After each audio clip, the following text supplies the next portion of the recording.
बिस्मिल्लाहिर्रहमानिर्रहीम। अस्सलाम वालेकुम फ्रेंड्स, मेरा नाम होम्योपैथिक डॉक्टर अशफाक है और मेरा ताल्लुक़ स्वात पाकिस्तान से है।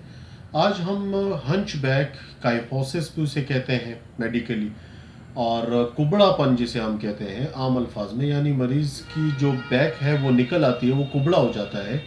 इसके हवाले से आज हम डिस्कशन करेंगे। काइफोसिस की तीन कौन सी अक़साम है और इनमें फ़र्क किस तरह करेंगे। इसके अलावा कि कॉमन कौन सी इसमें काइफोसिस में जो किस्म है वो कौन सी है, और आखिर में इससे कि होम्योपैथिक ट्रीटमेंट जो कि इसमें बिल्कुल इसका शाफी इलाज है वो हम डिस्कस करेंगे। तो ये वीडियो शुरू करते हैं।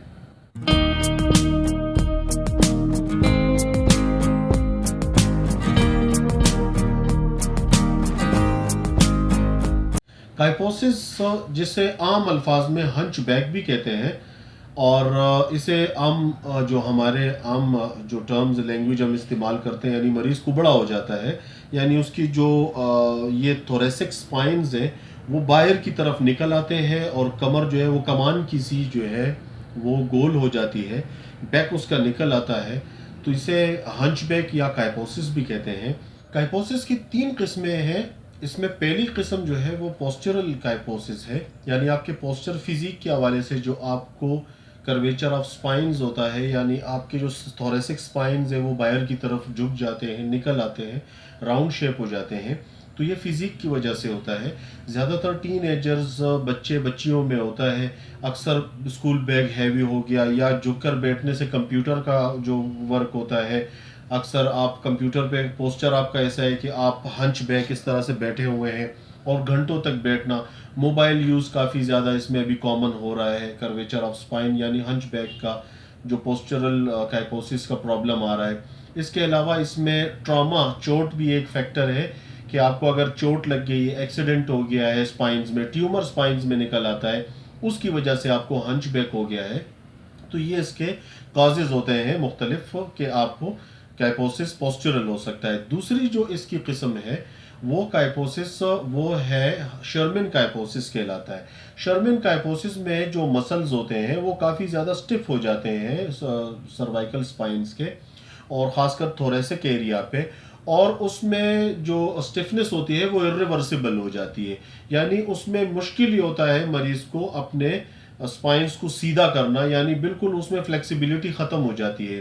तो ये इसकी सीवियर कंडीशन होती है, और ये ज़्यादातर जो शर्मन स्पाइन्स हमें देखने में मिलता है, ये जो अक्सर आईबीएस के रिलेटेड पेशेंट हो गए जिनको जेनेटिक प्रॉब्लम्स होते हैं, मिसाल के तौर पे ऑस्टियोआर्थराइटिस, इन्फ्लेमेटरी बॉल सिंड्रोम के मरीजों में होता है। अक्सर ऑस्टियोआर्थराइटिस, ऑस्टियोमिलाइटिस हो गया। इसके अलावा आपके रिमोटाइड आर्थराइटिस के पेशेंट हो गए। इसके अलावा सोराइटिक आर्थराइटिस के मरीजों में, या अक्सर जिनका HLA-B27 पॉजिटिव हो जाता है और वक्त के साथ साथ जो है इंक्लूजिंग स्पॉन्डिलाइटिस की जो बिगड़ी हुई शक्ल होती है, बिल्कुल बम्बू स्पाइन्स हो जाते हैं। तो ये थोरेसिक स्पाइन्स भी अक्सर जो है इनमें कर्वेचर हो जाता है, और स्टिफनेस की वजह से वो शर्मिन काइफोसिस में तब्दील हो जाता है।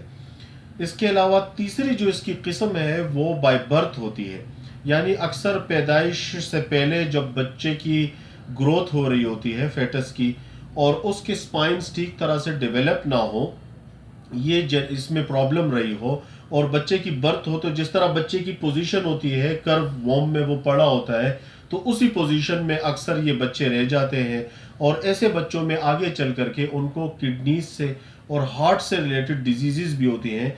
तो ये बाय बर्थ होता है जो कंजेंशनल काइफोसिस कहलाता है। तो ये तीसरी किस्म जो है वो रेयर है। लेकिन ज़्यादा कॉमन जो काइफोसिस में है वो है पोस्चरल काइफोसिस, यानी आपके पोस्चर फिजिक के हवाले से जो आपको कुबड़ापन होता है या आपके हंच पैक हो जाता है, स्पाइन्स थोरेसिक के बाहर निकल आते हैं, या झुकी हुई कमर। तो ये प्रॉब्लम्स अक्सर मैंने आपको जिस तरह वीडियो के पहले बताया, उसके कॉजेज भी मैंने आपको बताए। ऐसे मरीजों में ज़्यादातर जो है वो अपना हाथ ऊपर नहीं उठा सकते। जो पोस्चरल काइफोसिस के पेशेंट होते हैं उनके कंधे आगे की तरफ झुके होते हैं और कमर जो है वो कमान की सी जो है गोल हो जाती है। मुख्तलिफ तरीक़ों से इसका इलाज मुमकिन है, और होम्योपैथी में बिलाशुबा इसके लिए बेहतरीन होम्योपैथिक मेडिसिन है जिसके ज़रिए से इसका इलाज किया जा सकता है। होम्योपैथिक अद्वियात को डिस्कस करने से पहले मैं आपको बता दूं कि इसमें फिजियोथेरेपी का बड़ा अहम किरदार होता है। तो आप किसी कोहनामश्क या अच्छे फिजियोथेरापिस्ट से ज़रूर अपने इलाज के दौरान में आप रुजू करवाइए। यानी बिसाइड होम्योपैथी आप फिजियोथेरेपी भी कीजिए। फिजियोथेरेपी भी आपको अच्छे रिजल्ट्स प्रोवाइड करती है।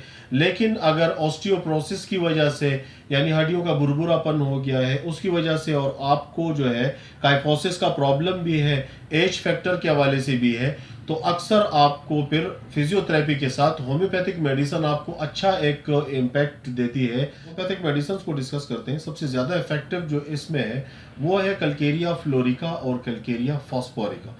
कल्केरिया फ्लोर और कल्केरिया फॉस ऐसे मरीजों में 6x की पोटेंसी में इस्तेमाल करते हैं। टैबलेट फॉर्म में भी इस्तेमाल की जा सकती है। बड़े अच्छे इसके रिजल्ट्स हैं और बेहतरीन इसमें रिजल्ट प्रोवाइड करती है। इसके अलावा अगर हड्डियों के गोमड़ की वजह से curvature of spine, hunch back या काइपोसिस हो गया है तो उसमें हकला लावा 6 में या 30 में उसके बेहतरीन रिजल्ट्स हैं। अगर बच्चों में काइफोसिस का प्रॉब्लम हो रहा है, टीन एजर्स हैं, उनमें काइफोसिस का प्रॉब्लम हो रहा है, और अक्सर जिन बच्चों का वेट ज़्यादा होता है, ओबेस होते हैं, पिलपिले गोल से होते हैं, उसकी वजह से उनके अक्सर कंधे जो कमर जो है वो झुकी झुकी सी रहती है। ऐसे बच्चों में कल्केरिया कार्ब बहुत अच्छा रिजल्ट देती है।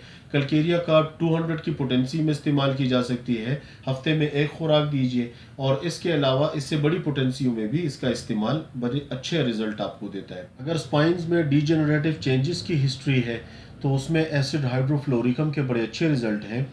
ये छोटी पोटेंसियों में यानी 6 से लेकर के 1M तक 10M तक का इसका इस्तेमाल किया जा सकता है और इसके बड़े बेहतरीन रिजल्ट्स हैं। काइफोसिस के हवाले से उम्मीद करता हूँ ये वीडियो आपके लिए काफ़ी ज़्यादा फ़ायदेमंद रहेगी। मुझे अपनी दुआओं में याद रखिएगा। Thank you very much. अल्लाह हाफ़िज़।